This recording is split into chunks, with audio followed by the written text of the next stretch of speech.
یہ میرے مالک نے اس امت پر یہ فیضان فرمایا کہ اس کا قرآن بھی محفوظ ہے اور نبی پاک صلی اللہ علیہ وسلم کا فرمان بھی محفوظ ہے، آپ کی اداؤں کے ساتھ محفوظ ہے۔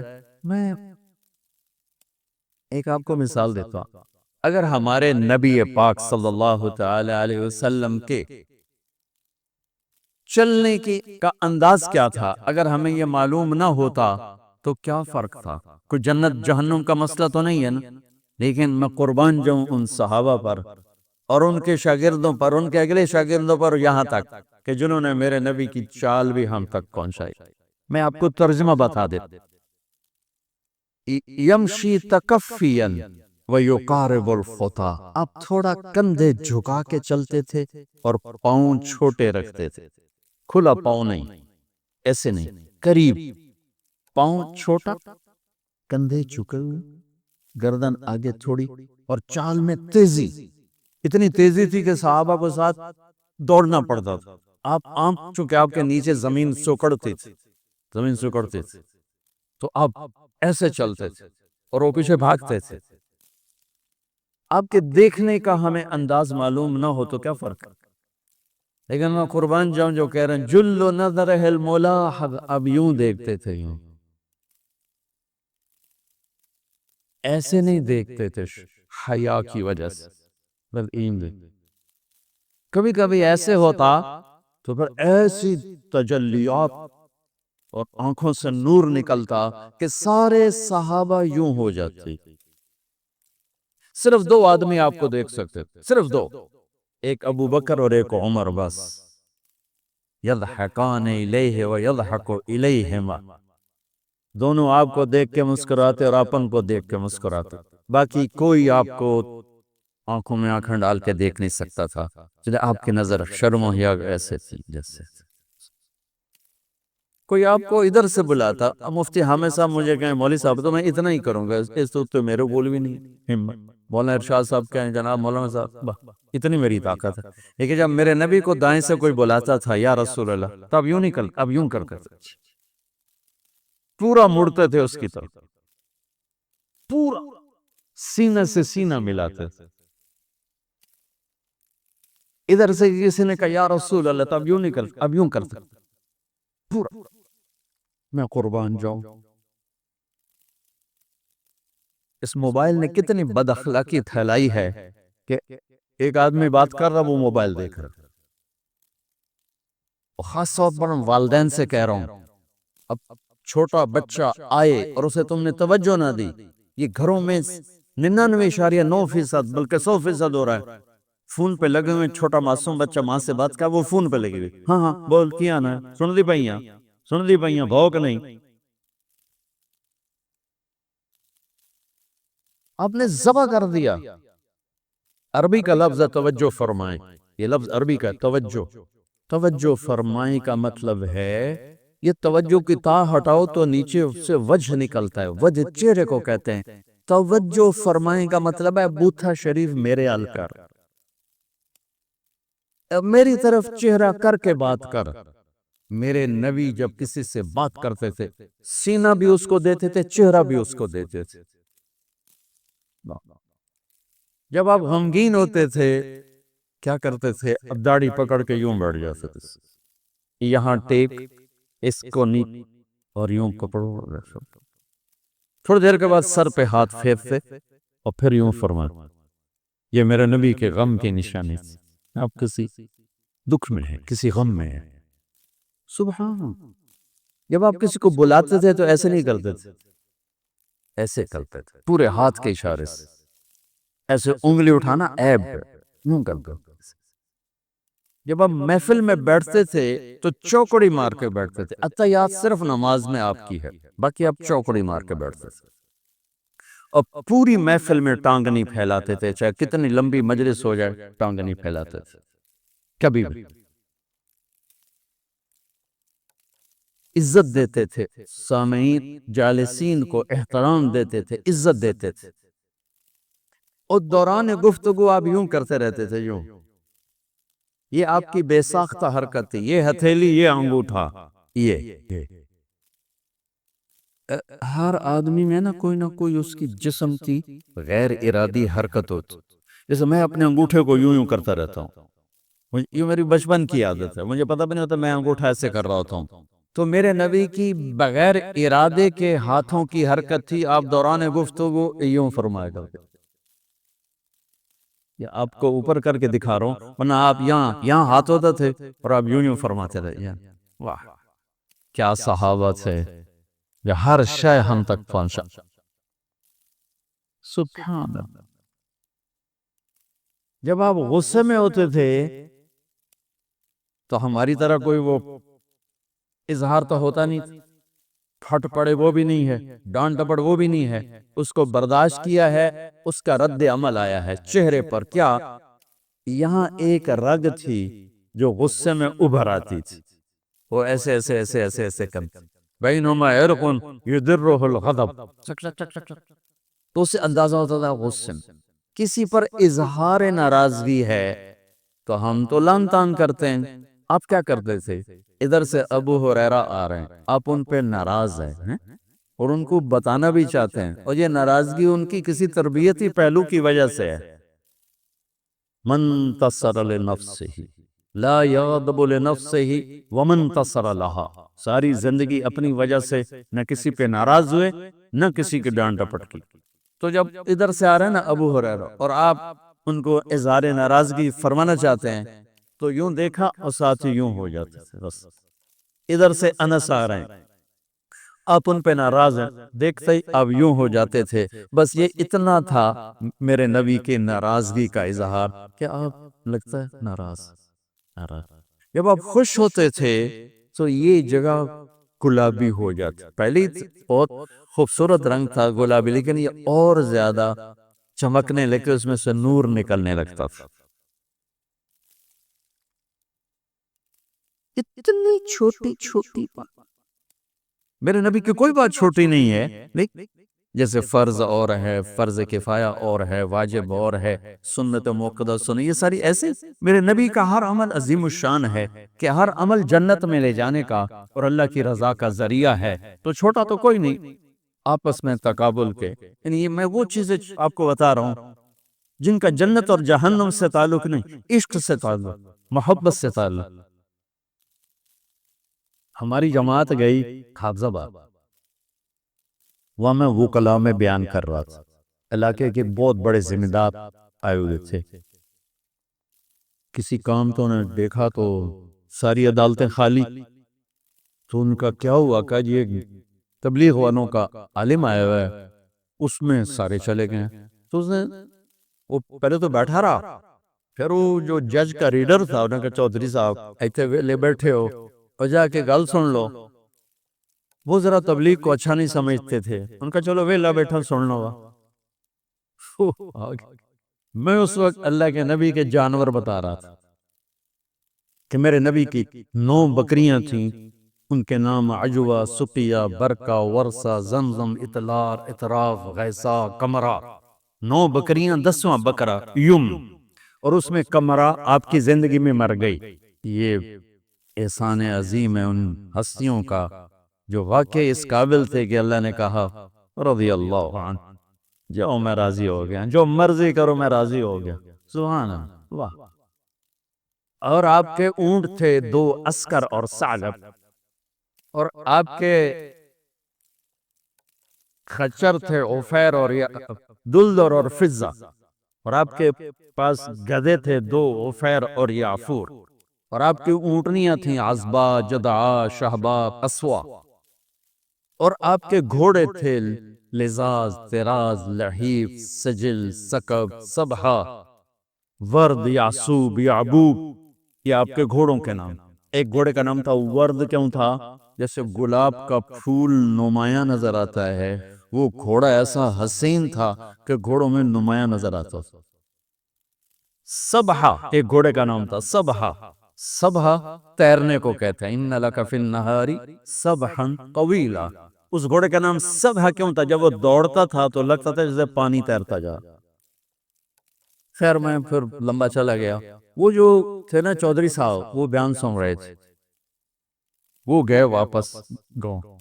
تو اپنے امام کو بلایا، کہا مولانا صاحب ایک مسئلہ دسو کی اپنے نبی دی بکریاں دا نام کی ہے؟ وہ آکھن لگا یہ بھی کوئی مسئلہ ہے؟ اگے ہے تے بھاویں نہیں، میں تو آج دس ساڑھے نبی دی بکریاں دا نام کی؟ اسے کہا مسئلہ ہی کوئی نہیں تو میں دساں کی؟ اسے کہا تو آج تک میں نو پٹی پڑھائی ہے کہ اے نبی نو نہیں مندے کہ اے نبی دے گستاخ ہیں، میں ہونے انہاں دے مولوی دی تقریر سنی ہے او تا نبی دی بکریاں نو مندن تو انہاں نبی نو نہیں مند، ہون تو جماعتاں نو رو کے میں تنو کھلے پھرے سا۔ پھر وہ ہماری جماعت پوری کو لے گیا اپنے گاؤں، نے 15-20 ہزار آدمی اکٹھا کیا، میرا بیان کروایا ہوا، کھانا ہوا، تو میں قربان جاؤں آپ اسی سلسلے کی کڑی چل رہے جہاں نے نبی کے علم کو لیا، آگے دیا، پھر آگے دیا، پھر آگے دیا۔ اور نماز کی عادت ڈالو۔ ایک نماز ہے جو ہم پڑھتے ہیں، وہ نماز نہیں کہہ رہا ہوں۔ فَإِذَا فَرَغْتَ فَانْصَبْ، نصب گڑ جانا، جیسے یہ بوتل ہے نا، یہ یہاں آ کے گڑی تو نہیں لیکن ایسے کھڑی ہے، تو اللہ کہہ رہا ہے فَانْصَبْ، ایسے جیسے لکڑی کو ٹھوکا جاتا ہے نا زمین میں اور کچھ اس کا حصہ اندر چلا جاتا ہے اور اوپر والا ایسے ہو جاتا ہے، تو نماز کے لیے ایسے کھڑے ہو، ایسے۔ عبداللہ بن زبیر پر حجاج حملے کر رہا تھا اور وہ حرم میں نماز پڑھتے، کوئی پتھر یہاں سے گزرتا، کوئی یہاں سے گزرتا، کوئی یہاں سے گزرتا، اور ان کے جسم میں ایسے بھی نہیں ہوتا تھا، ایسے اتنے اطمینان سے نماز۔ وَإِلَىٰ رَبِّكَ، بولو، فرغب، رغبت کی نماز، نماز میں دل لگے، نماز میں کھڑے ہو جاؤ، نماز میں کا انتظار کرو، نماز کو اپنے مسائل کے حل ہونے کا ذریعہ بناؤ، نماز میں دعائیں مانگنا سیکھو۔ ہم دعا نہیں مانگتے، دعائیں مانگنا سیکھو، یہ بہت بڑا سبب ہے۔ اسباب ظاہریہ اختیار کرو اور نماز کو سب سے بڑا سبب بناؤ۔ اذا حزبہ امر فزع الی الصلاۃ، جب کوئی مشکل آتی تھی آپ نماز پڑھتے تھے، جب کوئی مشکل آتی تھی آپ نماز پڑھتے تھے۔ 3 دن گزر گئے، کھانے کو کچھ نہیں ملا، تو حضرت عائشہ سے کہنے لگے چلو آج میں اللہ سے جا کے بات کرتا ہوں۔ مسجد میں گیا، نفل شروع کر دی، ایک ستون کے پیچھے 2 نفل پڑھتے، پھر سلام پھیر کے دوسرا ستون، اللہ اکبر، پھر سلام پھیرا تیسرا ستون، اللہ اکبر، پڑھے جا رہے ہیں۔ اتنے میں حضرت عثمان آئے، اما جان اللہ کے نبی کہاں ہیں؟ ان کا 3 دن سے فاقہ تھا، اللہ سے مانگنے گئے، تو وہ زارو قطار رونے لگے، مجھے کیوں نہ کہا، عبد الرحمن بن عوف کو کیوں نہ کہا، ثابت بن قیس کو کیوں نہ کہا، یہ سارے مالدار تھے۔ بھاگے بھاگے گھر گئے، پورا اونٹ بھر کے راشن کا لے کر آئے اور آ کر وہاں اللہ کے نبی کے گھر اتارا، اور پھر بھاگے بھاگے گئے اور گھر میں جو سالن تیار ہو گیا تھا وہ اٹھا کے لائے اور روٹیاں اٹھا کے لائے اور آ کر دیا کہ پکانے میں دیر لگے گی۔ جب اللہ کے نبی واپس آئے، پوچھا عائشہ کچھ ہوا؟ کہ یہ دیکھیں اللہ تعالیٰ نے سب کچھ کر دیا ہے۔ کہ یہ کون لایا ہے؟ کہ یہ عثمان لایا ہے۔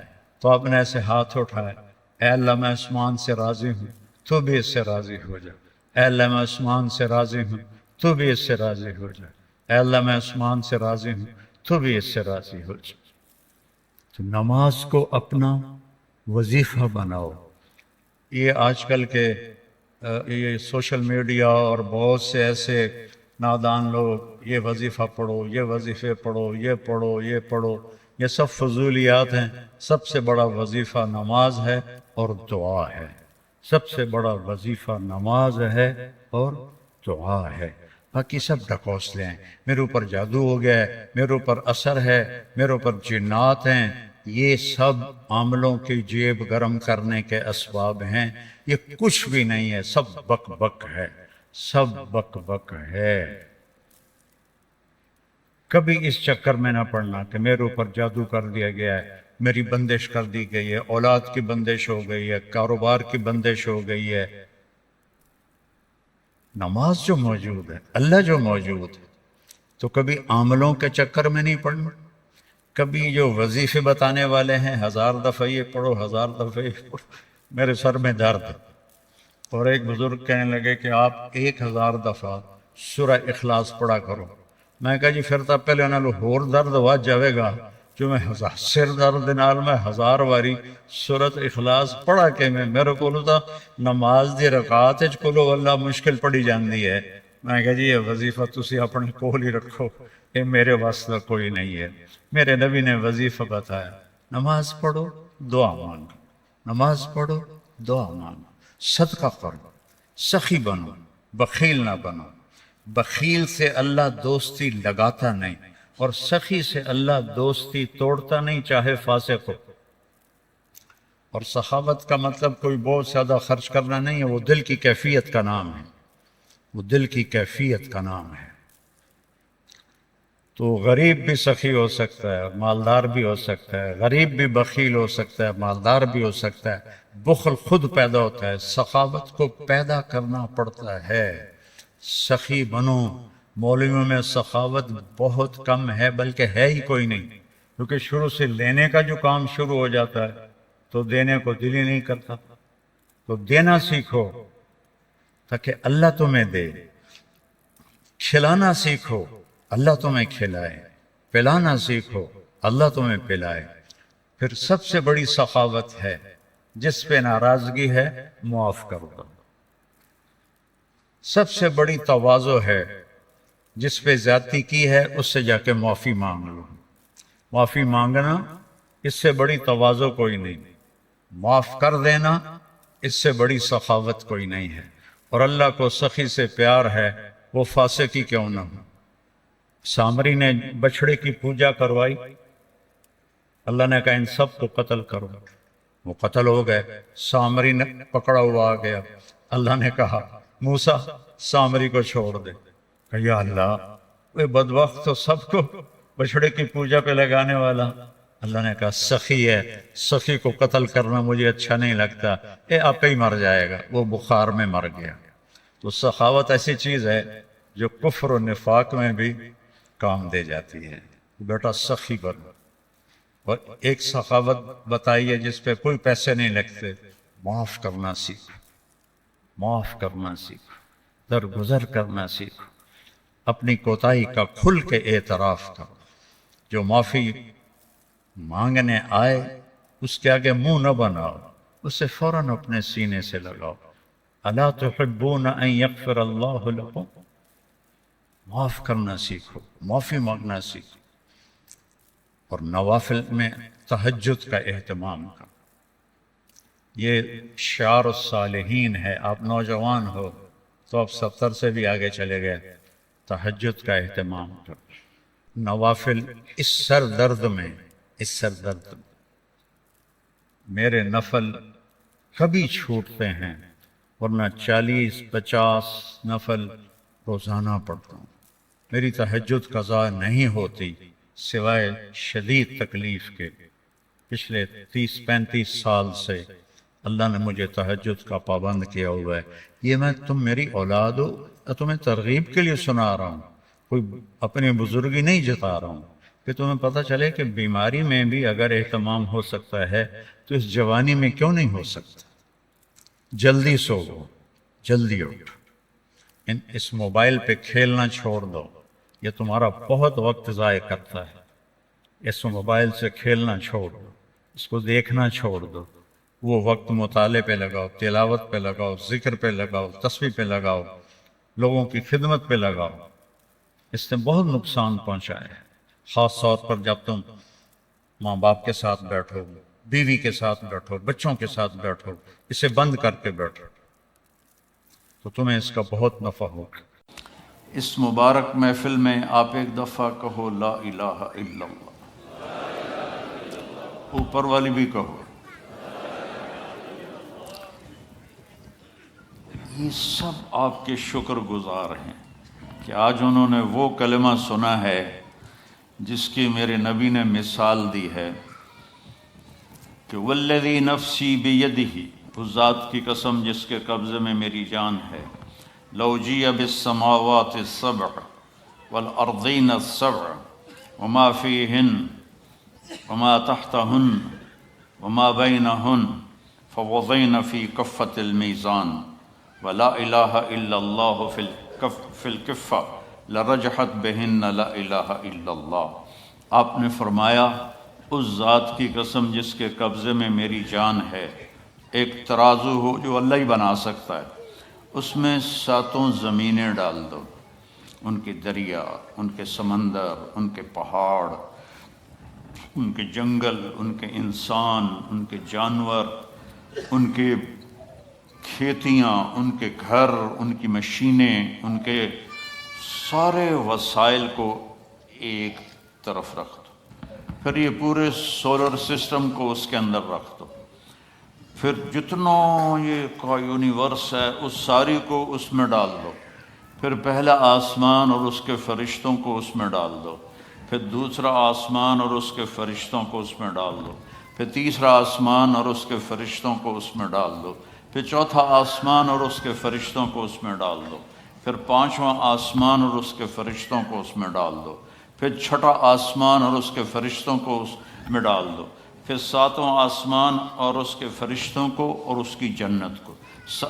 جنت کی فاؤنڈیشن 7واں آسمان ہے، 7ویں آسمان سے شروع ہوتی ہے اور اللہ کے عرش کے ساتھ جا کے وہ اس کی چھت بنتی ہے، اس کو بھی ڈال دو، دوزخ کو بھی ڈال دو، جبریل کو بھی ڈال دو، میکائیل کو بھی ڈال دو، اسرافیل کو بھی بٹھا دو، اسرائیل کو بھی بٹھا دو، لوح محفوظ کو بھی بٹھا دو، کرسی کو بھی ڈال دو، اللہ کے عرش کو بھی ڈال دو، اور اللہ عرش کے اٹھانے والے فرشتوں کو بھی ڈال دو۔ اللہ کو ہٹا کے زمین سے لے کر عرش تک ساری کائنات کو ایک طرف بٹھا دو، ایک طرف ڈال دو، اور ایک چھوٹے سے پرچے پر لکھو لا الہ الا اللہ، اور اس کو دوسرے پلڑے میں ڈال دو، تو میرے نبی نے فرمایا اس ذات کی قسم جس کے قبضے میں میری جان ہے، لرجحت بہن لا الہ الا اللہ، یہ لا الہ الا اللہ کا چھوٹا سا پرچہ ساری کائنات کو یوں ہوا میں اٹھا دے۔ اس میں نام اللہ ہے، بولو اللہ، اس میں نام اللہ ہے۔ اللہ اپنی ذات میں کتنا بڑا ہے۔ لو کان البحر مدادا لکلمات ربی، ایک مثال اللہ قرآن میں دے رہا ہے، سمندر سیاہی بنا دو، والبحر یمدہ من بعدہ سبعۃ ابحر، پھر 7 سمندر کو سیاہی بنا دو، پھر ولو ان ما فی الارض من شجرۃ اقلام، پھر پوری دنیا کے درخت کاٹ کے ان کے قلم بنا دو۔ وہ اللہ تعالیٰ فرما رہا ہے تم نہ بناؤ، میں بنا کے دوں گا۔ کتنے لندن میں، انگلینڈ میں اور یورپ میں کتنے درخت ہیں، اور میں افریقہ میں گیا ہوں، وہاں کے جو ملک جنگل سے بھرے ہوئے ہیں ان میں سے گزرا ہوں، تو اتنا بڑا درختوں کا خزانہ، اور اللہ تعالیٰ کہتا ہے سب کاٹ کے قلم بنا کے تمہیں پکڑا دوں، ان عورتوں کو بھی، ان مردوں کو بھی، اور سب کو میں علم دوں بڑا زبردست، اور پھر ان کے آگے میں پیپر رکھ دوں، اور میں کہوں کہ یہ 7 سمندر کی سیاہی ہے اور یہ قلم ہے، اور تم سارے آدم سے لے کر آخری انسان تک کٹھے ہو جاؤ اور میری تعریف لکھو، ڈبوبو اور لکھو۔ تم لکھتے لکھتے عاجز ہو جاؤ گے تو اللہ تعالیٰ فرشتوں کو بلا لے، سارے 7 آسمان کے فرشتے آئیں اور وہ بھی لکھنا شروع کریں، پھر وہ بھی تھک جائیں گے، یا اللہ ساڑی بس ہو گئی۔ پھر اللہ تعالیٰ نبیوں کو بلا لے، 1,24,000 نبی، ان کا علم فرشتوں سے بھی زیادہ ہے، وہ لکھنا شروع کریں، لکھتے لکھتے لکھتے لکھتے لکھتے وہ تھک جائیں گے اور ان کی بس ہو جائے گی۔ پھر اللہ رسولوں کو بلائے، 313 رسول ہیں، ان کو اللہ کہے لکھو میری تعریف، وہ بھی لکھتے لکھتے لکھتے تھک جائیں۔ پھر اللہ 4 بڑے نبیوں کو بلائے، ابراہیم علیہ السلام، نوح علیہ السلام، ابراہیم علیہ السلام، موسیٰ علیہ السلام، عیسیٰ علیہ السلام، کہ تم سب سے بڑے رسولوں میں سے ہو، لکھو میری تعریف، وہ بھی لکھیں اور لکھتے لکھتے تھک جائیں۔ پھر آخر میں اللہ اپنے حبیب کو بلائے، محمد مصطفیٰ کو بلائے، سب رسولوں کے سردار، سب رسولوں سے زیادہ علم والے، میرے محبوب اب آپ کی باری ہے، آؤ میری تعریف لکھو۔ فرشتے بھی تھک گئے، نبی بھی تھک گئے، رسول بھی تھک گئے، انسان بھی تھک گئے، شاعر بھی تھک گئے، خطیب بھی تھک گئے، ادیب بھی تھک گئے، عورتیں بھی تھک گئیں، مرد بھی تھک گئے، عالم بھی تھک گئے، ان پڑھ بھی تھک گئے، اب آپ کی باری آؤ اور میری تعریف لکھو۔ اور اللہ کا حبیب بھی قلم اٹھائے اور لکھنا شروع کرے، اور لکھتا جائے اور لکھتا جائے اور لکھتا جائے، تو آخر میں کیا اللہ کہہ رہا ہے؟ لَنَفِدَ الْبَحْرُ قَبْلَ أَن تَنْفَدَ كَلِمَاتُ رَبِّي وَلَوْ جِئْنَا بِمِثْلِهِ مَدَدًا۔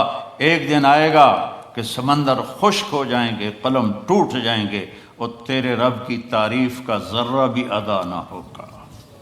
اتنا بڑا اللہ ہے۔ اللہ اپنا تعارف کرایا تھا۔ آج میں چاہتا ہوں ان دیواروں کو اللہ سناؤں، آپ کو بھی اللہ سناؤں۔ اللہ کہتا ہے اللہ اننی انا اللہ، میں ہوں اللہ، میرا نام ہے اللہ۔ اللہ کا نام خدا نہیں ہے، اللہ کا نام بھگوان نہیں ہے، اللہ کا نام ایشور نہیں ہے، اللہ کا نام گاڈ نہیں ہے، اللہ کا نام اللہ ہے۔ اللہ ہمارے بر صغیر میں، انڈو پاک میں، ہم اللہ کو خدا کہتے ہیں۔ خدا، خدا ایک انسان کا بنایا ہوا لفظ ہے، فارسی کا لفظ ہے۔ اللہ نے اپنا نام جو چنا وہ ہے اللہ۔ بولو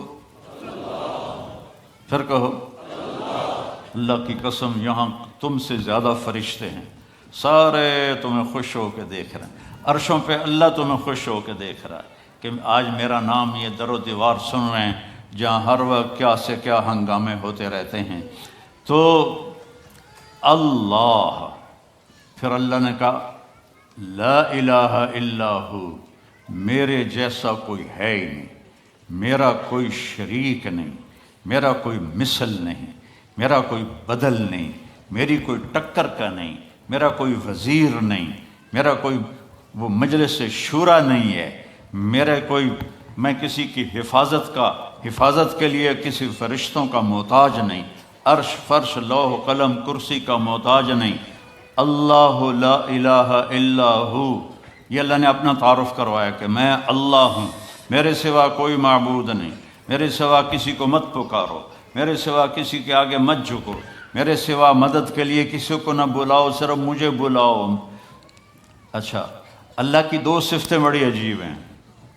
کہتا لا تراہ العیون، اللہ فرماتا، اللہ کے حدیث شریف میں آتا ہے کہ اسے آنکھ دیکھ نہیں سکتی، ولا تخالطہ الظنون، خیال سے سوچو تو سوچ بھی وہاں نہیں پہنچتی۔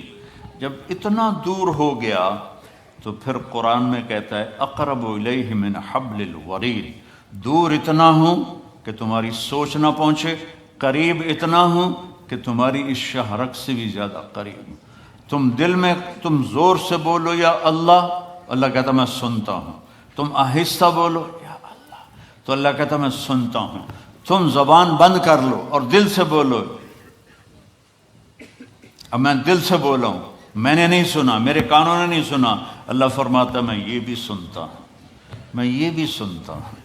لا الہ الا ہو، میرے جیسا کوئی نہیں ہے۔ دلیل کیا ہے؟ الحی، میں ہمیشہ زندہ ہوں اور ہمیشہ زندہ رہوں گا۔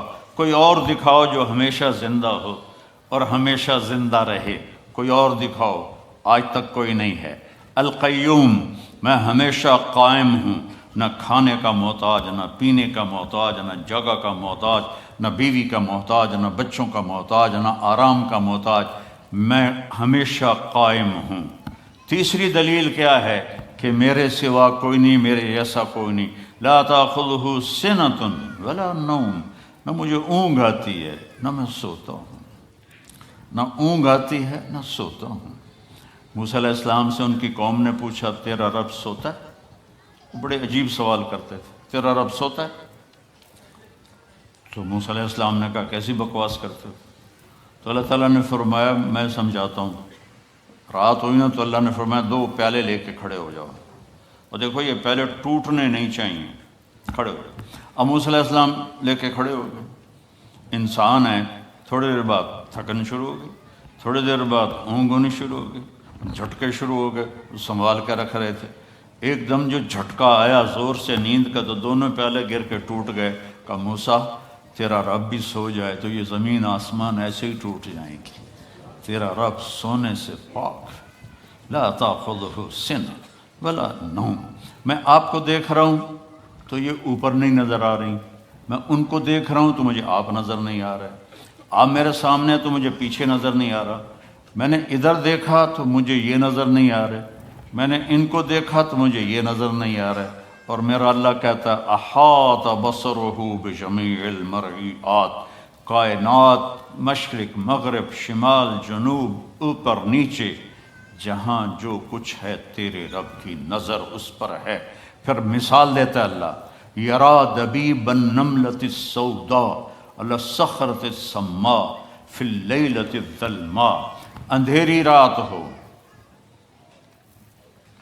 کالی رات، کالی چیونٹی ہو، چیونٹی کتنی چھوٹی سی ہوتی، اور کالا پتھر ہو، کالا پہاڑ ہو اور کالا پتھر ہو اور اس پر کالی چیونٹی ہو، اوپر اندھیری رات ہو، ایک رات کا اندھیرا، ایک پہاڑ کا اندھیرا، ایک پتھر کا اندھیرا، ایک چیونٹی کا اندھیرا خود کالی. تو اللہ یہ نہیں کہہ رہا کہ میں کیڑی ویندا پہ ہاں، اللہ فرماتا ہے دبیب النملۃ السوداء، اس کالی چیونٹی کے کمزور کمزور ٹانگوں سے جو پتھر کے اوپر لکیر پڑ رہی ہے تیرا رب وہ بھی دیکھ رہا ہے. تو شراب پینے والے کو کیسے نہیں دیکھے گا، یا شراب بیچنے والے کو کیسے نہیں دیکھے گا. یہاں مہلت ہے، کرو جو مرضی آتا ہے کرو، ایک دن تک حساب کا اللہ نے رکھا ہے، جانا ہی پڑے گا، آنا ہی پڑے گا. یا تو موت سے لڑ کے کھڑے ہو جاؤ، میں نہیں مردا، مر نہیں، یا اسرائیل کو کلاشم کوف مار دو، چل تینوں مار چھڑے، یا قبر میں جانے کے منکر ہو جاؤ، کچھ نہیں ہو سکتا. میں نے اپنے جوان بیٹے کو اپنے ہاتھوں سے قبر میں اتار دیا ہے. تو پھر اپنی زندگی کو اللہ کے تابع کر دو، اللہ کی مان کے چلو، اللہ کو راضی کر کے چلو. لا تأخذہ سنۃ ولا نوم. اگلی دلیل کیا ہے؟ لہو ما فی السماوات وما فی الارض، زمین آسمان کا مالک، زمین بھی اس کی آسمان بھی اس کا، وما بینہما درمیان بھی اس کا، وما تحت الثری زمین کے نیچے بھی اس کا. اگلی دلیل کیا ہے؟ من ذا الذی یشفع عندہ الا باذنہ، کوئی اس کے سامنے بول نہیں سکتا اس کی اجازت کے بغیر.